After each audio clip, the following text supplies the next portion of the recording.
φτάνουμε έτσι στη σειρά των ειδικών δυνάμεων του στρατού Ξηράς. Στον χώρο των επισήμων ήδη βρίσκονται μπροστά στον χώρο των επισήμων τα επίλεκτα τμήματα των ειδικών δυνάμεων του στρατού Ξηράς. Καταδρομείς, αλεξιπτωτιστές και πεζοναύτες.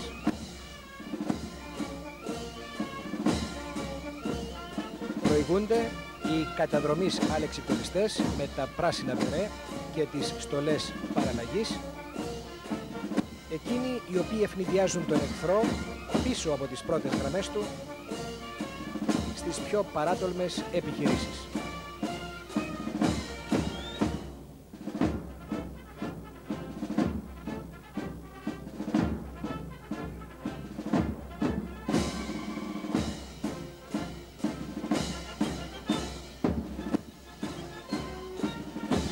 Όπως είπα και πριν, στα άλλα πεζοπόρα τμήματα οι εικόνες μιλάνε πιο εύγλωτα, πιστεύω, από τον καθένα για το άψογο των σχηματισμών που παρακολουθούμε, ενώ περνάμε τώρα στα τμήματα των πεζοναυτών. Με το μπλε μπερέ και τις στολές παραλλαγής, οι πεζοναύτες, επίλεκτα και αυτοί τμήματα των ενόπλων μας δυνάμεων.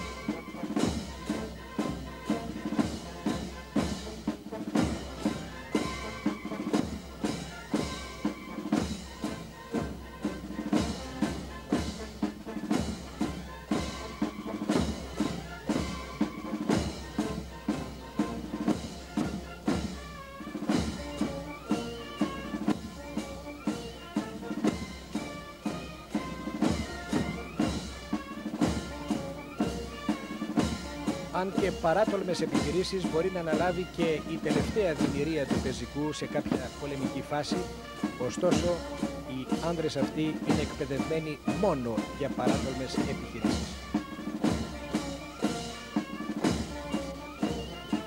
Ο σχηματισμός των ειδικών δυνάμεων συμπληρώνεται εδώ με ένα εντυπωσιακό τμήμα ειδικών αποστολών.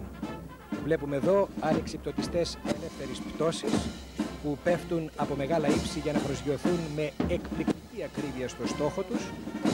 Επίσης ορειβάτες και χιονοδρόμους και αλεξιπτωτιστές βάτραχανθρώπους.